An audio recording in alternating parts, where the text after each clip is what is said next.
안녕하세요. 서울신문 문화부 김지혜 기자입니다.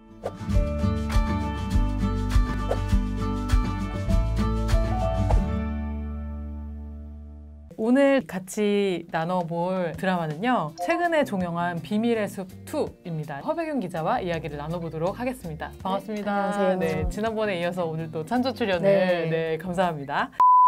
오늘 다루게 된 이유가 사실 화제성이 계속 가고 있고 OTT 플랫폼 뭐 넷플릭스라든지 이런 데서 계속 한국인이 많이 보는 콘텐츠 10위에 계속 들고 있어요. 저 개인적으로 재밌게 보기도 했고 저희가 또 직전에 사회부에 있었기 때문에 네, 할 얘기들이 좀 있을 것 같아서 오늘 준비를 같이 해봤습니다. 사실 전 재밌게 봤는데 어떻게 보셨는지 저도 좀 재밌게 봤고요. 네. 저는 시작 직전에 시즌 네. 1도 복습을 해가지고 다시 다시 다 본 다음에 시즌 2를 봐서 그러셨구나. 또 재밌게 봤어요. 그러면 1부터 2까지 다 보신 거예요? 네. 네. 재밌었던 점 있다면 뭐가 있을까요? 일단 2에서는 네. 그 아무래도 검경 수사권 조정을 얘기하다 보니까 네.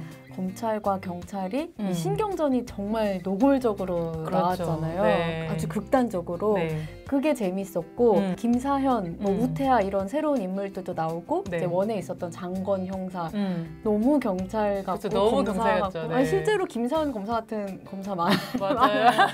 그래서 그쵸. 정말 그 현실성이 높아서 되게 리얼하다. 원보다 더 좀 다큐멘터리 보듯이 다큐 보듯이 재밌게 봤어요. 네. 네. 사실 그 김사현 배우를 제가 그 인터뷰차 한번 만난 적이 있었는데 진짜 약간 그 미중년의 느낌이 이런 검사가 검찰에 있다면 많아요. 많아요? 많아요. 이럴 근데 수가. 친한 사람 중에 없네.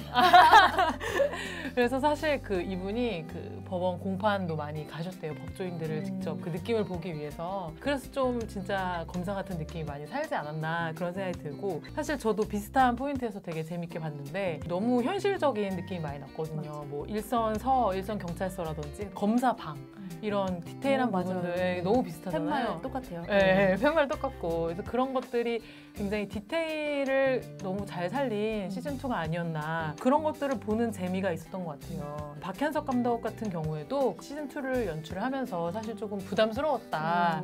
왜냐면 원이 워낙 잘 됐었기 때문에 팬이지만 연출을 하는 입장에서 좀 부담이 됐다. 다만 그 이수연 작가가 좀 현실적인 이야기를 많이 하고 싶어 했기 때문에 시즌1이랑은 좀 차별점이 있다고 생각을 했고, 그다음에 좀 사소한 사건들이 어떻게 구조적으로 연결이 되어 있냐, 그런 거가 사실은 이 드라마의 주제의식이랑도 연결이 되기 때문에 그런 걸 좀 구현을 많이 하려고 했다.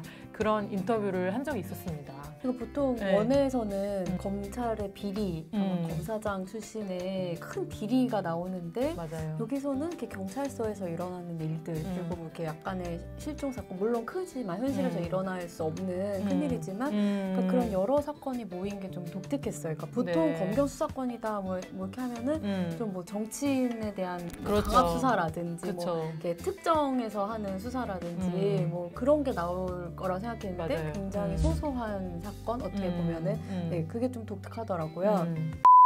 검경 수사권 뭔데 저렇게 드라마에서 다룬 거야? 라고 하실 수 있는 분들이 계시기 때문에 간단하게 말씀을 드리면, 수사를 검사와 경찰이 둘 다 할 수 있죠, 사실 우리나라. 네, 근데 경찰이 검사의 지휘를 받는 거고, 그래서 좀 수직적인 관계였는데 이거를 수평적으로 바꿔보자 라는 게 이제 기본적인 아이디어이고, 그래서 이거를 어떻게 하면 되냐, 지휘권을 없애라 라고 해서 명시적으로는 없어진 상태. 기소 독점이라는 게 있는데 수사는 경찰과 검사가 다 같이 할 수 있지만 재판에 넘기는 거, 이 사람이 어떤 혐의가 있다고 재판에 넘기는 거는 이제 검찰만 할 수 있죠. 검찰이 이걸 다 하다 보니까 좀 무리한 수사를 한다는 거죠.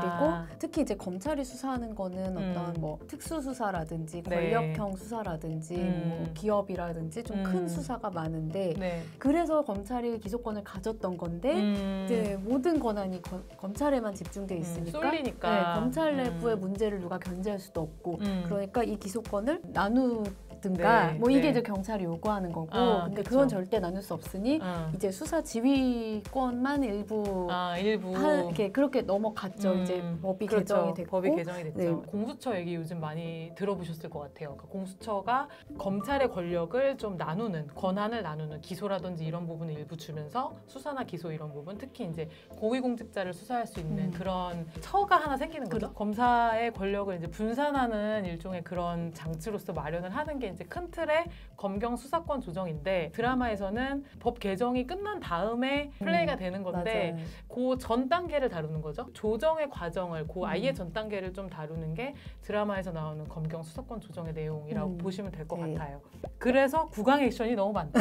이런 얘기들이 일단 너무 어렵고 예전에 같이 법조에 이제 출입했던 기자들은 다 아는 내용이니까 이제 좀 재미가 없다는 평이 많이 들었어요. 근데 의외로 또 저희 같은 기자가 아닌 보통 뉴스로만 이 검경 수사권이 도대체 뭔지 짧게 들으셨던 분들은 또 되게 재미있었다고 하는데 저 같은 경우는 일단 내용을 알고 봐도 어렵잖아요. 맞아요. 알고 봐도 어렵죠. 한 배우가 입을 열면 대사가 너무 길어. 너무 길고 그치. 전문 용어가 계속 나와서 진짜 하나라도 놓치면 알고 봐도 다시 쫓아가기가 어려운 거예요. 그래서 진짜 초집중을 하고 보게 돼서 애가 말 시키는데 막 화내요. 엄마한테 말 시키지 말라고. 거의 막 이렇게 드라마를 봤어요. 맞아요. 저도 똑같은 생각인데 사실 알고 봐도 어렵고 그리고 단어들을 미리 알지 않으면 그걸 따라가기 사실 어려운 그런 측면이 많아요. 제가 아는 한 법조 기자는 드라마를 보면 일을 계속 하는 것 같다. 맞아요. 네. 그러니까 그러니까 놓치면 큰일 나는 것 같이 그러니까, 맞아요. 하고 그런 협의회 같은 것도 너무 리얼해서 마치 저 우태아와 채빗을 쫓아다니면서 막 그 취재해야 될 것 같고 취재해야 될 것 같고 오늘 무슨 얘기 하셨냐고 이래야 될 것 같고 비공개잖아요. 또 맞아. 그런 거 비공개 회의하면 되게 힘들거든요. 끝나고 전화 돌리고 오늘 무슨 얘기 하셨냐고 그러니까. 말 절대 안 해주는데 그러니까. 너무 좀 일하는 느낌 들긴 했어요. 맞아요. 그리고 시즌 1은 너무 큰 사건 살인 사건에다가 비리 막 검사장이 막 나중에 자살하고 이런 그러니까. 엄청난 사건을 보다 보니까 그러니까 상대적으로 이게 좀 뭐 이렇게 약간 작은 사건 그쵸 상대적으로 보이기도 했는데 사실은 저 같은 경우는 그 작은 사건들도 되게 궁금했거든요. 그러니까 처음부터 그러니까 통영에서 도대체 그럼 무슨 일이 있었을까? 그러니까. 막 그 이렇게 부잣집 아들 같은 사람 나와서 그 안전선 끊고 이런 거 나오잖아요. 그러니까 그런 궁금할 수 있는 장치가 되게 많았거든요. 그리고 뭐 의정부의 그 경사가 그 경찰이 하나 자살한 사건도 도대체 그럼 저 사람들 사이에 무슨 일이 있었을까? 그다음 제일 궁금한 건 서동재가 서동재 어디 간 거야? 서동재를 되게 좋아하거든요. 서동재 도대체 어디 갔고 심지어 서동재 와이프가 부인이 처음에 되게 남편을 싫어한 것처럼 막 얘기를 하잖아요. 그러니까 둘 사이에 문제가 있는 것처럼. 근데 그런 궁금한 요소들이 정말 많았는데 이게 갑자기 마지막 한 2회 다 터지죠. 다 봉합이 되고 그러니까 저의 어떤 궁금증 대비 이 봉합된 게 뭐야 막 이런 느낌 뭐 이런 거였어? 약간 이런 느낌이에요. 맞아. 그런 느낌이 아쉬웠지. 그래서 재밌었습니다. 한조는 그럼 뭐였지? 그러니까 처음부터 되게 비밀스럽게 나오다가 물론 이제 역할이 있었죠. 갈수록 있었는데 한조에도 엄청 거대한 뭔가 음모가 있을 것 같았는데 거기까지는 아니었잖아요. 이거는 정말 막 완전 개인적인 그걸 수도 있는데 서동재를 찾을 때도 그렇고 그 앞에도 약간 비슷한 장면들이 있어요. 왜냐하면 최빗이라는 새로운 인물이죠. 시즌 2에 이 사람은 경찰에서 엄청난 인물이에요. 그러니까 경찰인데 국장이잖아요. 경무관급이고 여성의 경무관급이면 엄청난 거죠. 뭐 그냥 저희가 늘 임명 즉시 기사 쓰는 사람이죠. 그리고 대단한 사람이에요. 그러니까 그 배두나라는 한여진 경감도 대단한데 이 한여진 경감이 자신의 모든 것을 이렇게 신뢰할 수 있는 상사란 말이죠. 롤모델이었죠. 그런데 이제 저도 애 키우는 그 워킹맘 입장에서 이분이 꼭 중요할 때 집에서 세탁기를 돌리고 있거나 그 서동재를 찾는 그 와중에 맞아. 집에서 전화 오잖아요. 애 때문에 이제 뭐 숙제 봐주는 뭐 그런 통화를 하는 것 같아. 그래서 가야 된다 그래요. 그런 거 작가님들 그거 하지 말아주세요. 능력 있는 여자들 다 애 맡기고 일합니다. 뭔지 의도는 알겠어요. 여자로서의 어떤 힘듦. 사회적으로 아무리 위치가 있어도 여자가 감내해야 될 그런 역할을 알겠는데 너무 멋있는 인물이고 그건 아무나 아직까지 여성의 위치에 봤을 때 정말 대단한 인물이에요. 그런데 결국은 파자마 입고 세탁기 돌리는 건 너무 별로였습니다. 사실 저는 전혀 생각하지 못했던 포인트예요. 그러니까 왜냐하면 두 가지로 볼 수 있다는 생각이 들거든요. 이 사람이 경찰에서 쭉쭉 승진해서 심지어 자기 상사랑 거래를 통해서 승진을 하잖아요. 그리고 엄청 야망녀예요. 그렇죠. 완전 야망을 가진 그 엘리트 경찰이란 말이죠. 근데 이제 집에서 빨래 돌리면서 일로 통화하고 그리고 이제 서동재 실종 현장 가가지고 현장 지휘하면서 이제 집에서 애랑 통화를 하죠. 근데 그게 워킹맘의 고충이냐 네. 아니면 또 굳이 워킹맘을 그렇게 그렸어야 했냐. 아니, 그러니까. 네, 그 두 가지인 것 같아요. 사실 저는 그거를 그렇게 주의 깊게 살펴보진 않았는데 완전 주의 깊게 완전 주의 깊게 봤고 진짜 능력과 그 일과 가정을 양립하기 위해서 그렇죠. 많은 여성들이 노력을 하는데 근데 그럴 때 보면 꼭 표정이 되게 슬프단 말이에요. 그러니까 세탁기 돌리는데 왜 이렇게 슬픈 표정을 짓냐고요. 아무튼 아무튼 능력 있는 여성을 경찰의 전면에 세웠는데 너무 일하는 엄마로서 이렇게 좀 아쉬웠다.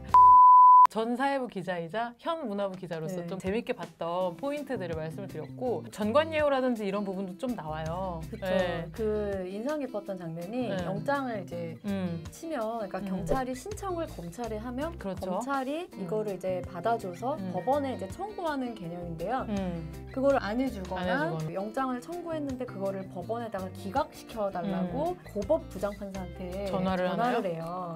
그런 일은 아마 없을 거라고 대한민국 법조인들께서 아주 자부하고 계시는 부분인데 솔직히 알 수 없죠. 뭐 너무 그렇죠. 친하면 전화할 수도 있지만 그거 되게 법조인들이 싫어했을 장면이고 근데 그 개념을 되게 적나라하게 그린 건 저는 좋은 시도였다고 전관예우의 개념을 정확하게 보여줬다. 생각하고 그다음에 그 오주선 변호사라는 이제 부장판사 출신인데 되게 무슨 집사처럼 나오는 게 급 있는 법관이거든요. 근데 부장판사 정도면 그러니까 이제 기업에서도 한조라는 이제 대기업에서도 그 인물을 활용하고 검찰과 경찰 그리고 수사와 재판 과정에 좀 문제점들을 되게 처음부터 끝까지 다 짚긴 했어요. 이 드라마가 굉장히 디테일하게. 그래서 저는 그 부분에서는 뭐 현실과 동떨어졌던 아니면 뭐 과장됐든 되게 높이 평가하는 부분. 전관도 그렇고 그다음에 황시목이라는 워낙 걸출한 캐릭터가 있잖아요. 그 캐릭터도 그렇고 결국에는 어떤 큰 조직과 구조의 한 개인 인물인데 그 사람들의 선택을 계속 보여주는 건데 그게 자칫하면은 좀 사실은 큰 틀에서 이 드라마 주제는 좀 계몽적이라고 볼 수도 있어요. 제 느낌에는 그걸 어쨌든 계속 보게 하는 힘이 있었다는 면에서는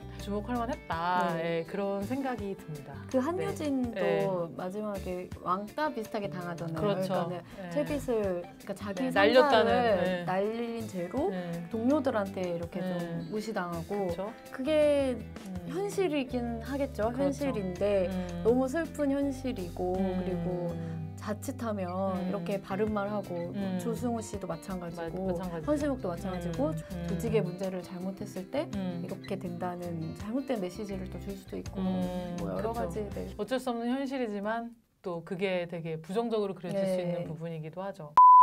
시즌 3에 대한 얘기가 벌써 기대감들이 많이 나오고 있어요. 왜냐하면 드라마 내에서 마지막 회에 그런 여지를 굉장히 많이 남겼잖아요. 그래서 좀 3가 만들어진다고 한다면 좀 기대되는 포인트들이 있을 것 같아요. 최근에 재밌는 글을 봤는데 한효진과 황시목이 결혼을 하되 로맨스는 하지 않는 그런 건조한 둘이 되게 건조하면서 케미가 엄청나잖아요. 그래서 그런 글이 되게 길게 있어요. 뭐 마포 어디 아파트에 신혼집 차려가지고 둘이 살아주라 막 이런 글이 있거든요. 마포 서부지검 앞이잖아. 그러니까 거기 공덕동에 이렇게 레땡땡 아파트에 뭐 신혼집 차려라 막 이런 게 있는데 되게 잘 어울려요. 그래서 둘의 케미가 거의 시즌 1, 2를 끌고 왔고 3도 그럴 것 같고 저는 아까도 말씀드렸듯이 이 서동재라는 매력적인 캐릭터를 2에서 너무 아껴놨어요. 이건 분명히 이유가 있을 거라고 보고 이 사람이 또 엄청 극한의 상황에서 살아 돌아왔잖아요. 역시 서동재. 그러니까 마지막에 딱 입을 딱 비추고 끝나잖아요. 분명히 3에서 뭔가 또 이렇게 활약하지 않을까 궁금합니다. 저는 거기에 이제 보태서 강원철 검사장, 그러니까 소위 황시목 담임 선생님이라고 불렸던 멋있죠. 어쨌든 옷을 벗었단 말이죠. 시즌 2에서. 그래서 좀 제2의 담임 선생님이 누가 될 거냐는 얘기도 있는데 김사현.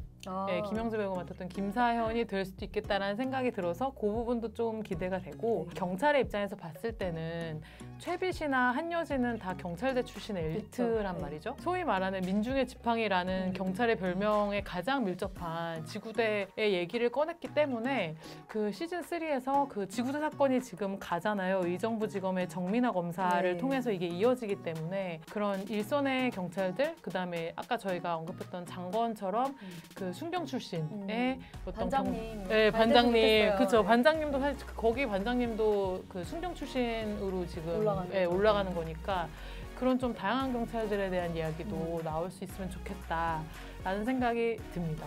네, 사실 제작사에 문의를 해봤는데.